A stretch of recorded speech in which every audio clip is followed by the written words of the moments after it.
Yep, there we go.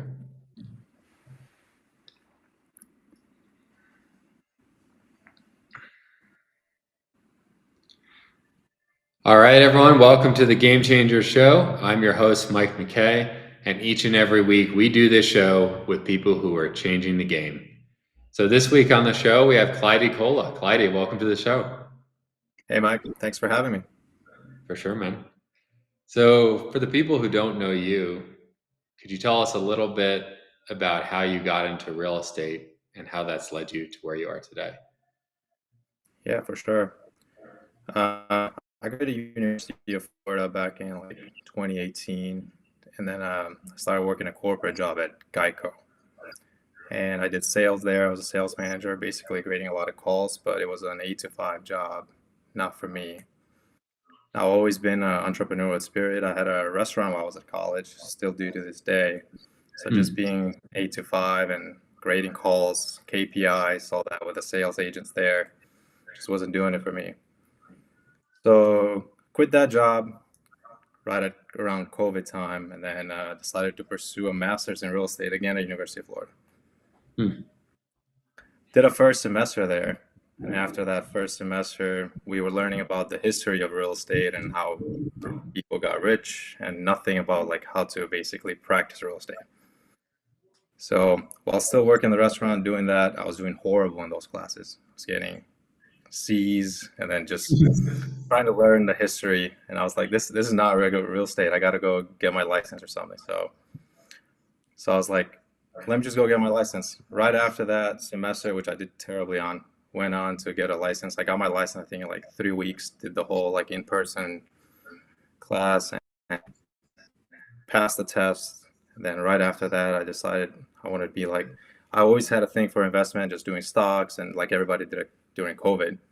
So right around 2022, I decided to take a job with an investment brokerage in Tampa, just doing sales for them. And basically, what they did is double close on everything, and they would find a property, and then the dispositions people would sell the property.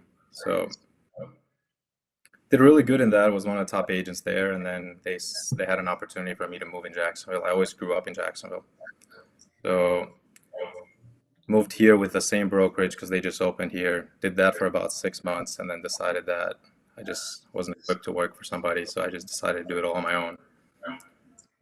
So moved brokerages again, and then got into wholesaling a little bit. Did a few deals in wholesaling, and then obviously did my first flip. That turned out to be pretty great. We ended up making like 35,000 on that flip, and then obviously after you make some money, you know what you have been missing out. So it just came rolling in after that, and then after that I went in for my broker's class, passed that, and then to this day now I have about 3 agents that slightly do acquisitions for me.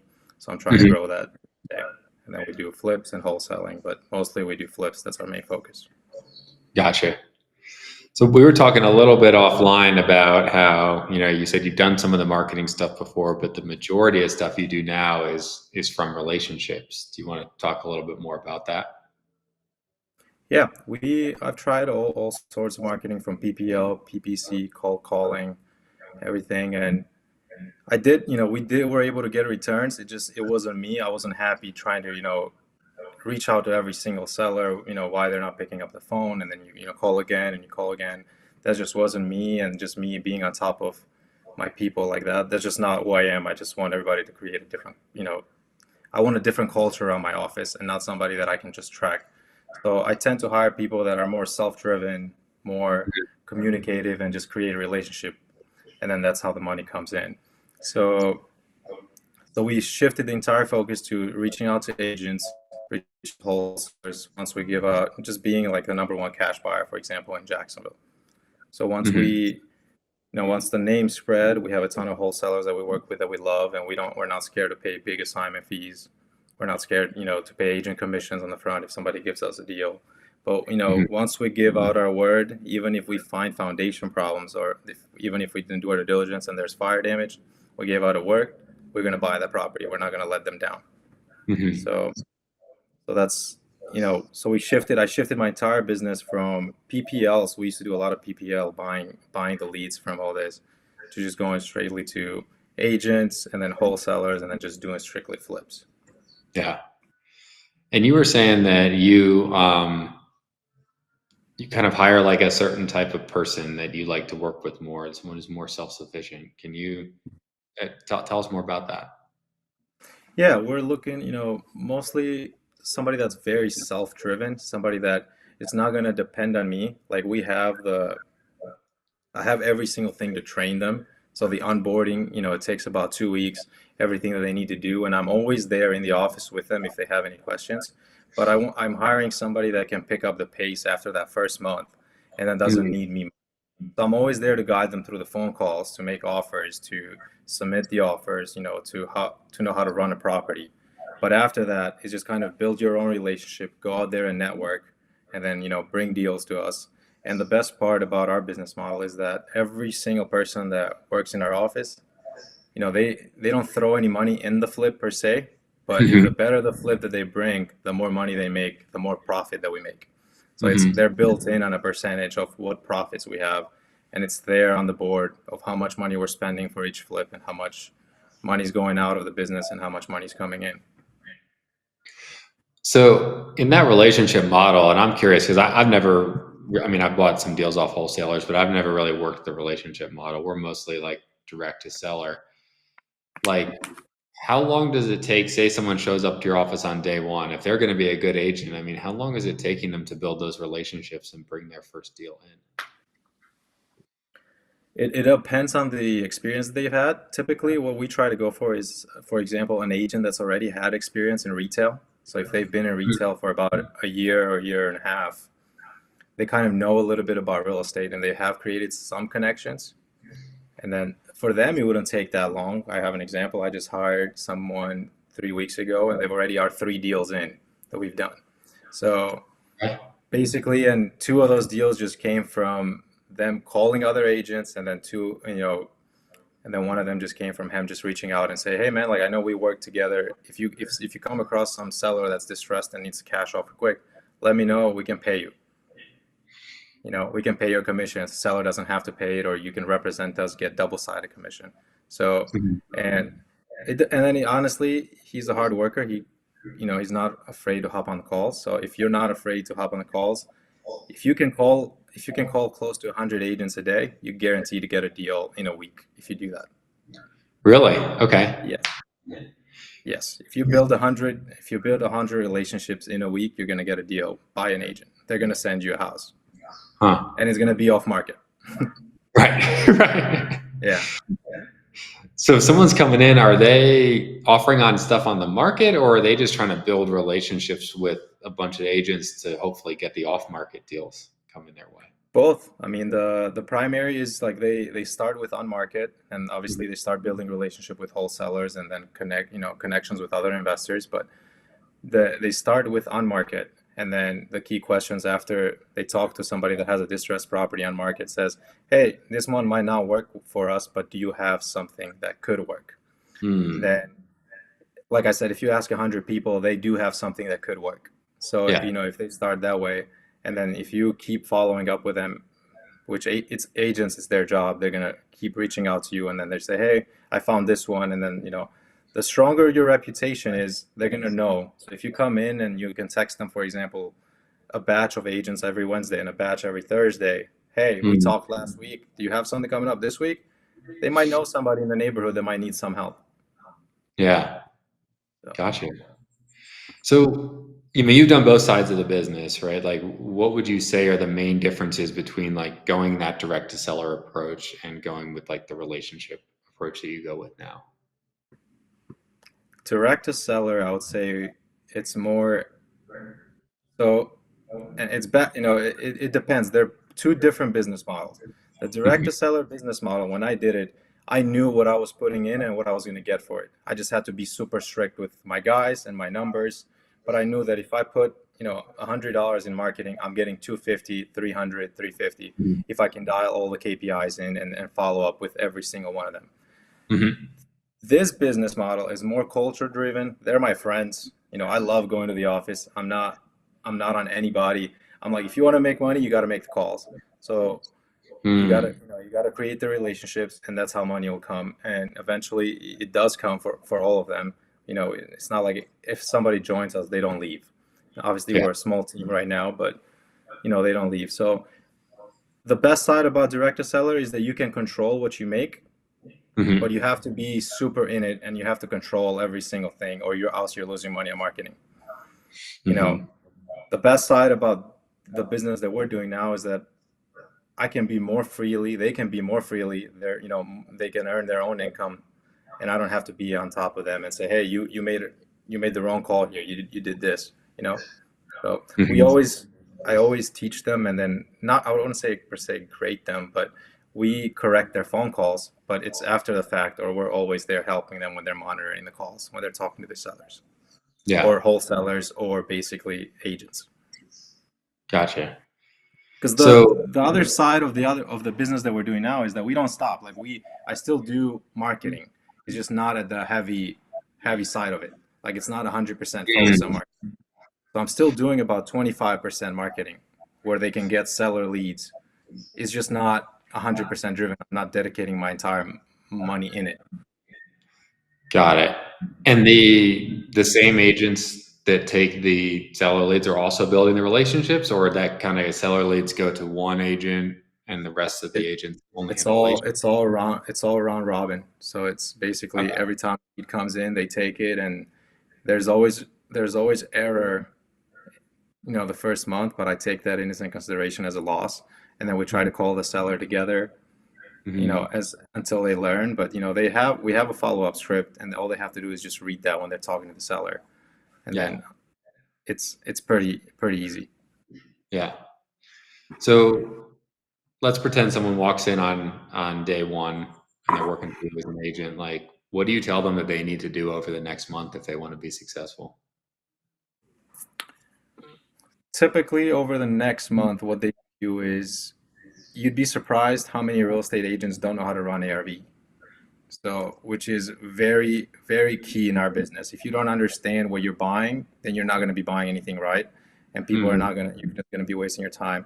So I put them on an Excel sheet. I get 100 distressed properties on market, and I say, I want you to get me ARV on all these 100. After I teach them how to run Mm-hmm. comps and why something sells for this price and why something does not sell at that price. Mm-hmm. Whether it's a block home, frame home, you know, bigger garage, things like that. So I teach all that, and then after that, they kind of get pretty close to ARV, and then they're just kind of we go on a back and forth texting, or like if we're in the office, they're like, "Hey, I got this property, I got this ARV. This agent's telling me this," and I know that's dedicating time on my end, but I want them to know that I'm always there. So by the time they do that, I would say right at month two, they know pretty much how to run numbers, and Mm-hmm. they're confident with offering, writing a contract and offering it. And then obviously I'm always over checking what they're offering. We're not just offering blindly, but once they know what to offer, they know what a good deal is. Mm. Okay. And then outside of knowing how to run the numbers, like what else do you tell someone? Hey, here's what you need to do in the next 30 days if you want to make a lot of money. We typically go, how to build relationships, mostly like how to connect with wholesalers, how to Mm. connect with, we typically do an email blast to about 50 agents every single day, different agents about properties. And then, we connect with them, and if they have something, so I teach all of that to them. Mm. And you'd be surprised how many resources are besides Facebook in order to get in touch with wholesalers that are not even on Facebook. Or new, I would say newbie wholesalers that don't know what to do with their deal, that need help. You'd be Mm. surprised how many people are just getting in the game that just want to dispo a deal. They'd be happy to make 5 grand. Mm-hmm. So, Yeah. and then obviously we stay strict. Even the wholesalers that have a property that doesn't work for us, we would put our number out there and we would follow up with them. If somebody's asking 200K for ARV, that's what I teach them. But we need it at 145. I'd say, hey, we're at 145. If you haven't displayed it, we're at 145. 2 days pass on, we're at 145. Another week passes on, we're at 145. And we have a pretty good ratio return where we settle at 150 and get it done because the seller is just, is just done with it. and the wholesaler makes, you know, a small fee, but they're like, you were the only buyer out there that kept following up with me. Yeah. So So you said outside of Facebook, right? So how else do you guys connect with like these newer wholesalers not using social media? bigger pockets is a bigger one. Sometimes Craigslist, you have properties there. You know, also Facebook has a lot of groups that are not just for investors, for people that are looking to sell. Sometimes if they go and walk a house, they have to, it's like we have door hangers. So if somebody's walking a house to get pictures because they're going to submit an offer on it, that entire neighborhood is going to be filled with our door hangers. They have to do it. That's their like a job. So though that's some sort of other marketing that we do, but that's kind of free marketing. So Mm-hmm. it's not, it Mm-hmm. doesn't cost us that much to put door hangers indoors, but you'd be surprised that people do call, and and they have problems they want to sell, pay foreclosures, things like that. So Yeah, gotcha. And then obviously there's a lot of people out there trying to get deals from relationships, whether that's with, well, let's talk about agents first. There's a lot of people trying to build relationships with agents. I know you guys said like one thing you do really well is you're just going to do what you said you're going to do. But outside of that, like how do you guys make sure that you're always top of mind so that when that agent gets a house, they call you and not, the 10 other investors who've reached out? always follow up. I mean, that's always keep, you have to be in their mind, right? If there's, for example, in Jacksonville, I myself have 10 to 20 agents that I know I'm in top of their mind and they deal with distressed properties all the time and I'm their number one buyer. So Mm, I'm never letting them like every week I'm texting them myself. I'm like, "Hey, you got a property? Hey, mm, let's do lunch this week because I bought 5 deals from you. I know that in the next year I'm going to buy 5 more. If you did the same outcome in business last year, you're my typical agent. So I'd gladly take you to lunch if I'm making, 45 to $55,000 profit on flips. yeah, So for sure. another, and we're just implementing this, but we haven't done one yet. But what we're offering now is that they can list our flips on the back end as well. So Huh. if they're making 6%, we pay 3%. The seller pays 3%. We pay on our buy side. They can Hmm. also make 3% once we renovate it. Yeah. Okay. So that's something that, and they love that because that's money coming in after 3 months Yeah. after we're done flipping it. Yeah. Absolutely. Now let's talk about like the wholesaler side of it, right? I mean, how do you go about approaching those relationships in the same way that you want to make sure you get the call or you get the deal? I mean, sometimes we buy sight unseen and we don't let people go to showing. We just bought a deal of Yellowbird the other day from Cooper, Cooper, and I called Hmm. him. I said, "Hey, I won this one." You know, he ran us. We didn't have a walkthrough. He just had some photos, but I trust him. He ran us through the walkthrough video, like walkthrough as like on the phone. He said, "You got something on the left side, the kitchen. You can open it up. You just don't have an AC unit." And I ended up buying that. So Yeah. that's that's something that would stay out of the game. I knew that was going to go for way higher than we bought it for, but Yeah. he trusts us, and we got the deal done. Yeah. So, so we're projected profit on that. We're projected to make like about 50K. So, Yeah. Cool. so Yeah. I that's think that. that's go Go ahead. ahead.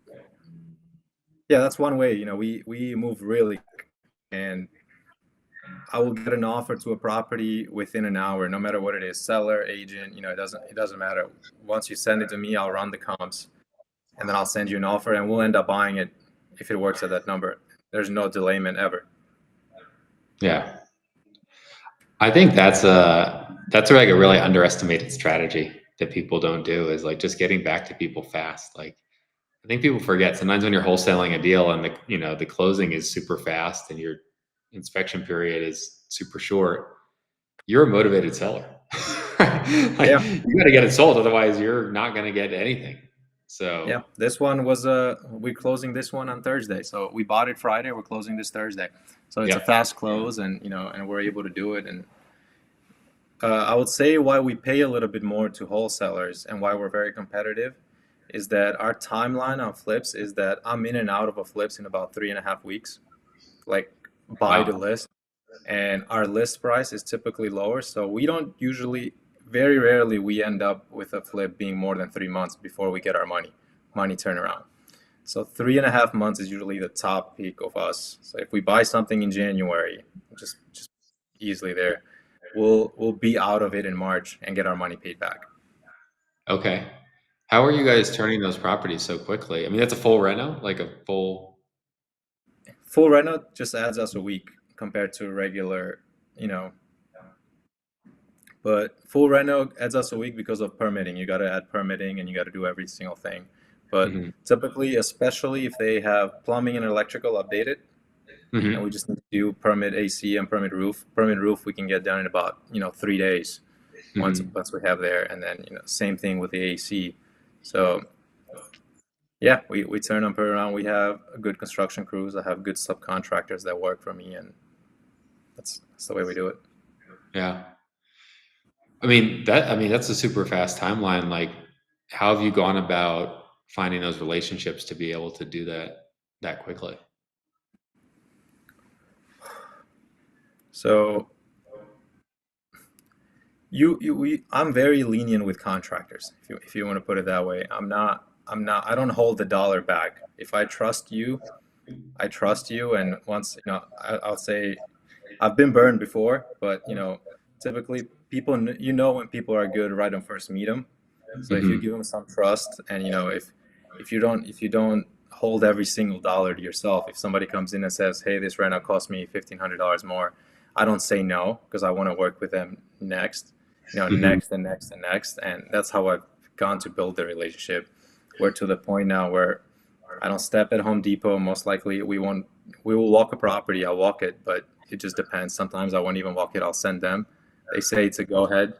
They send me the numbers, and that's how it goes. Yeah. So that's how I build the relationship. The relationship is just just not arguing with them, just understanding their side of the business too, and that not everything flows in construction. Everybody's late in construction. Nobody's on time.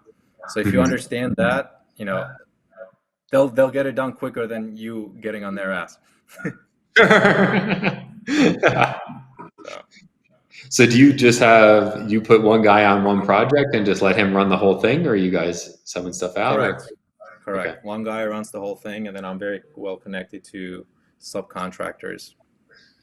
So if they need help, for example, roofing, plumbing, things like that, I'm sending those guys in. Typically, I take that under my budget, but it's gotten to the point now where I don't even do that.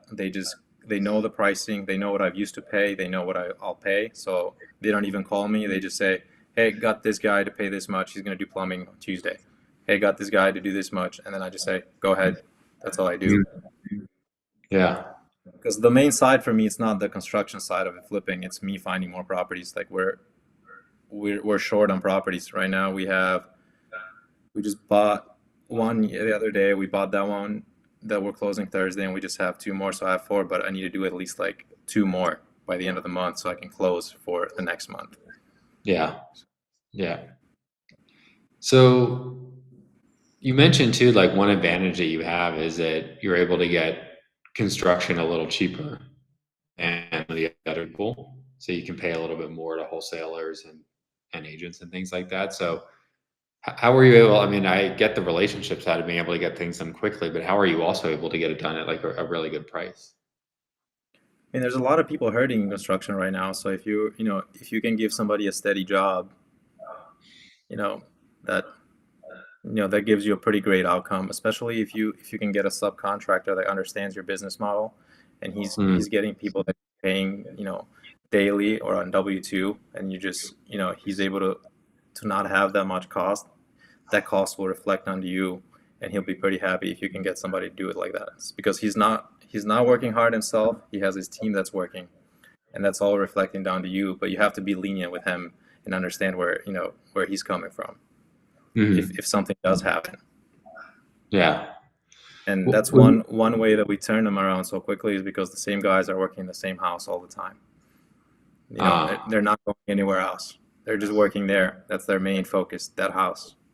uh-huh. Yeah. And like when you say you need to be lenient, like can you elaborate like more on that? Yeah, like I don't, like a lot of people said, strict, put contracts, and we do that too. Like I have contracts with them, but I'm not like, hey, you did not do this by Tuesday. You need to do this tomorrow, or else I'm holding more money. I understand where they're coming from, and it's like if something does happen, it could be a family problem. It could be, something that happened in their life. I'm not, it's okay. I'll pay the money on the hard money for an extra month. We've had issues like that where the property has been delayed a couple weeks prior Mm. to like us finishing it, and I want to keep working with those people. If I go and burn them right away and use somebody else, they're not going to be as nice next time. So they Yeah. know that they can have their free time and you know and just work for me, and they'll get the job done, and I'm stress free because if it delays me a week, I don't. If it delays me 2 weeks, I still don't mind it. I trust Yeah. them. So How did you go about finding these relationships initially? just through close friends, connections, and obviously, a lot of recommendations. People recommended them to me. That's the only way I feel like it is to find contractors. It's so hard the other way. I've tried it and it doesn't work. It, Mm. it does work. You just got to be very lucky. What's the other way that hasn't worked so people know not to do it? Just, I would say just like going on Google and finding these big shot contractors, or you see people on Facebook having problems with contractors, and then they still go use the same one. It's things like that. Yeah. Yeah. I got you. So obviously the market in Jacksonville has shifted a lot over the last, I mean, year and a half, 2 years. Like, how have you guys adapted your business to those changes? I'd say by leaving money on the table. We I list below ARV a lot of the times. Uh, I'm usually the best flip in the entire neighborhood, and we list below ARV. You know, Mm. so I would be typically the last year and a half we have been listing properties about 15,000, 10 to 20,000 below ARV, depending on the house, and typically that's how we are able to sell them that quick because Mm. sometimes that's why I said we leave money on the table because there's such hot areas that even in this market they do it. But I'm not one to be greedy. I just want to move on to the next one. The money is always on the next deal. It's not on the one that you're working on right now. So Yeah. Yeah. So how do you make sure you compete? Because I feel like a lot of flippers right now are trying to price stuff pretty well. Like, how do you compete I'm against that? running.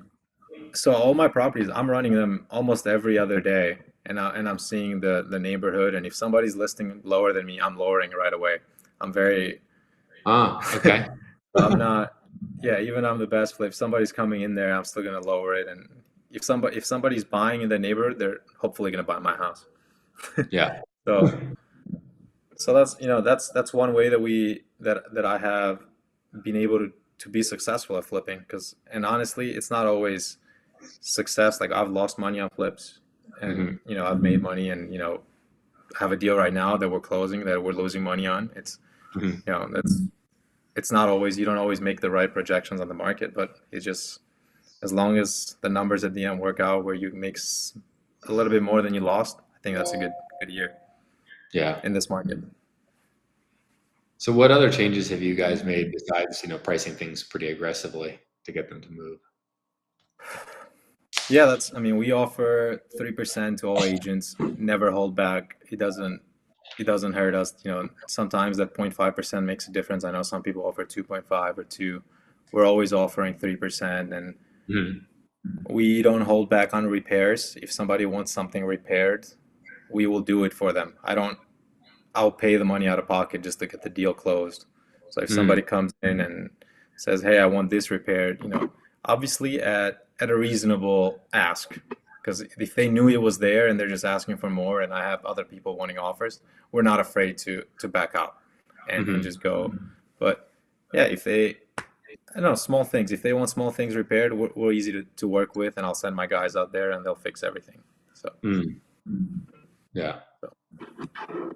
Any other changes that you guys have made on either the acquisitions or the disposition side? Disposition side, I mean, that's it. I mean, we just try to be the best looking house out there and then just price it below. We don't do marketing on the retail side at all, which I think that's Mm. something that, we're missing out on. But at the same time, I feel like the price always speaks for itself. I Mm. have let other agents and other brokerages list my properties, and they haven't had the success that I've had with just listing below. So, with my Mm. brokerage, which because they say we do the marketing, we'll bring more people, and we've tried that way, and that hasn't always worked. So it's all I feel like in right now the price is what matters. If you're the best price, best looking home in the Mm. neighborhood, that's that will get the job done. You don't have to do much.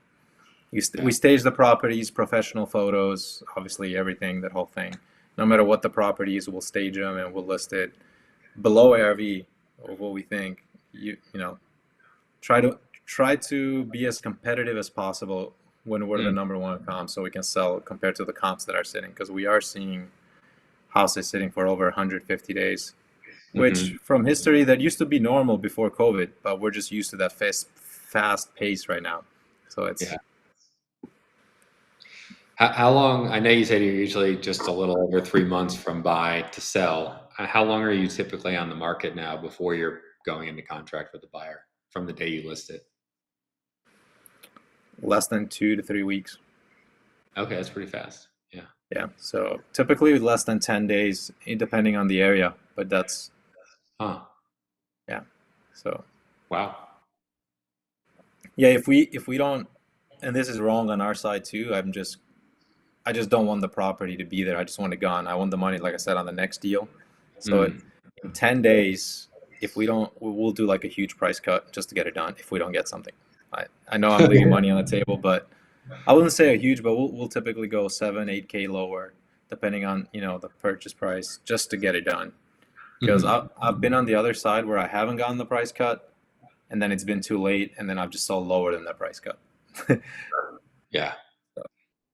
What's the typical price range of the or ARV of the homes that you're flipping?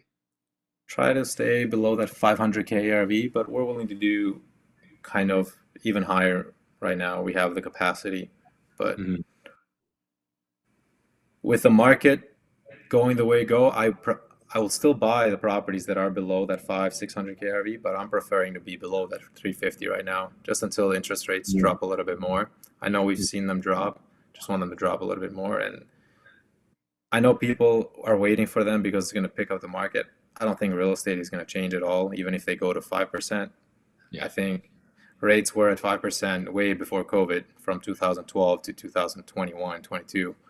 Hmm. And only in 2021, 22 is when the market picked up. So they could, and I think it will be the same like 2012, 2013, 2014, 2015. It'll be a normal Hmm. market, but we're not Yeah. going to see huge price increases like people are expecting. Sure. Yeah. I don't think so either. Yeah. Yeah. So on the renovation side, like, have you guys changed anything that you're doing about how you renovate the homes since the market's shifted? We're doing accent walls on all of our bedrooms mostly. We're trying to do something different in every kitchen that's not in every house. You know, Mm. whether putting an accent wall there, putting some sort of like marble, something completely different. If you look at our flips, you'll know it's one of our flips. Uh-huh. So try to put high-end countertops, not just the normal, countertop that most people put. And try to spend some money, trying to do some high-end cabinets. Before we used to do white shaker cabinets. Now in Hmm. all the properties, we're trying to do some higher end. Cost us a couple thousand more, but seems to get the job done. So we're happy with that. People like it, Mm. and they do that. Same thing with the showers. We try to do a little bit more expensive tile and then a little Mm. bit more expensive flooring. Whereas before we would just do the cheapest thing possible and try to get it Mm. sold. Is there So anything in particular that you've noticed has gotten you the best feedback? I would say the glass shower door. Not a lot of people do that. We do that for every single house. Yeah. And it's one of the, like, they love it. They're like, nobody does this. We haven't seen this in all the other houses that we walked. And I love the bathroom. It's open, and something that, I don't know, cost us about 500-600 bucks to do. And Sure. it's a big changer. That's what I've noticed. And then obviously open layout kitchen, like I said, big, better countertops than most. But That's it. Gotcha. What's your vision for your business over the next 3 years? I want to scale to do at least 7 to 10 flips a month. So if I Okay. can do that in Northeast Florida, you know, that's what I'm willing to do. And then, like I said, my team is very involved in the flips, meaning like if they find a very good deal, they're getting paid when the flip closes. So, and the Mm-hmm. numbers are right in front of them. And honestly, I want to make them as much money as possible. We're getting into buying rentals, and they're going to be involved on that too for the long term. So I want to Mm-hmm. grow with them. They're my friends, so that's why I said like that's the culture that I want to create. So Mm-hmm. it's very hard to get in our culture. That's why I'm very picky, and I want somebody that could fit in, and I'm not just hiring just anybody. Yeah. How do you go about hiring people to make sure that they are going to fit within your culture? Now I'll be forced to do some marketing and start doing interviews, but so far has been word of mouth and people recommending people to me, which is still Mm-hmm. the best way for that as well. Mm-hmm. But in order to grow, now I'm going to start to do some marketing and start to interview some folks. But so far, hopefully I can keep it on where I can hire more people with just word of mouth, and then people can get recommended to me. What do you think needs to happen in your business to be able to get to the 7 to 10 a month? That's your goal. Just more deals. So I just need. There's two ways that you can reach it, and I can easily reach it with marketing. But like I said, I could definitely do it. I just have to be very on the Mm-hmm. team, and from what I've gathered from my team, none of them want to do that. They just want to be free and not free. They want to be in the office. They want to create the relationships and start building that way. And that was a downside of that business, but we all love that. So, sometimes money isn't everything to us. So it's if I love going to work every single day, I'll choose that over, making 20 grand a month. Yeah. So, you know, I think that's a pretty good measurement of how happy you are. If you love going to work and you don't like I don't want to talk to sellers honestly every single day. So Sure. I don't want to follow the same script. I've done that. I've been successful at it, but I just didn't enjoy it. I enjoy doing this a lot more. Like we have a very like we all go to lunch together. We're just friends. So it's and money still comes in. It's just like I said, it's a little bit harder to track with metrics this way. Mhm. But we Yeah. still have found a tracking in it as that if you submit close to 30 offers, you'll get a deal. And those are good offers on good properties, not just you submitting if somebody's retail at 300, you're not going to get it at 150. That's not an Yeah. offer. So What do you guys what do you guys consider like a good offer? Like what would be the criteria if someone was starting to say, "Hey, I need you to submit 30 good offers to get a deal. Here's what you should look for." typically, for example, like if they found a property that's distressed on market and they're asking 160, ARV is 260, Mhm. and but rehab is 50. If we can get that property at around 130, Mhm. that's a good offer. So if we can pay all closing costs and get that property at 130, that's a good offer. Now we always sometimes, it's like I said, it's a numbers game. We get beat. On market, it's very competitive. Somebody picks it up at 145. That's okay, but you do that 30 times, somebody accepts the 130 or the 125, and they Mhm. have the written offer right in front of their eyes at all times. So the agent knows that that's an offer. So you'd be Mhm. surprised how many properties, even on market, go without offers, even though they're distressed. I know a lot of newbie wholesalers are on them, but they don't know what they're offering on. They're just locking up the property, and then the seller gets very angry because it's 30 days inspection period, and then they're ready to just make an offer and close quickly within a week, right after the inspection period ends, because they couldn't get it done. Yeah. Yeah. So, how do you guys how do you guys differentiate yourselves from all like, the people who are just locking stuff up on the market? And I mean, I know you're building your reputation over time, We but don't maybe it's a new we agent you meet. Yeah, we don't lock up stuff. We are if we like I said, it's almost at like 99% close rate. We're never gonna lock something up and not be able to close on it. And if we do, it's because the agent is understanding that, hey, we have some buyers that might be interested in this, but we're not. Would you give us that chance? And they're like, yes, I've done a deal with you before. Go ahead. And typically, our inspection period, it's only 1 to 2 days. It's never more than 2 days. Yeah. We pride ourselves on that. Like it's just 1 to 2 days, and 90% of the time, I'd say 0 days on market. Mm. So they know that the money is there at 0 days. Nobody's willing to lose 5K. Who's stupid to lose 5K if you buy a deal? Yeah. Gotcha. Cool. Well, we're getting close to the end here, and there's always two questions I'd like to ask at the end of the show.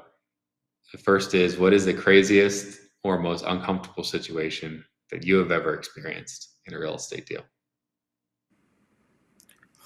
We just like a year ago, we bought a property and we got clear title, clear everything, and we were able to rehab it, and it was a very good profit. I think the profit was like, $60,000 or so, and we turned around to sell it, but we figured out we didn't have clean title, and the same title company was doing it again, because we only use one title company, and apparently there was another heir that did not get the disbursements of the proceeds for the probate case that nobody knew.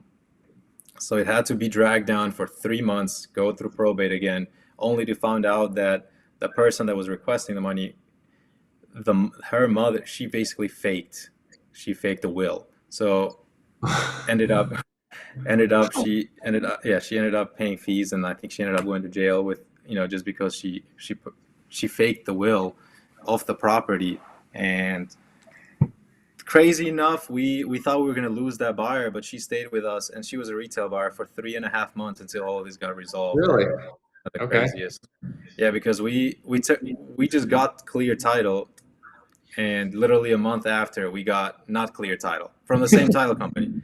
And obviously, Yeah. we had title insurance, but that only covers purchase price, doesn't usually cover renovations or, Hmm. or more. And we weren't freaking out. It's real estate, we were going to deal with it, but that's one of the craziest parts.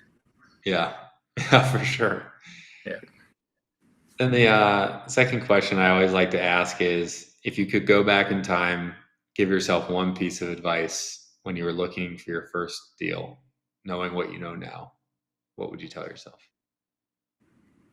I just say flip sooner. Just get in it. Even if you lost money, just do the deal, because the only way that I've learned is by losing money.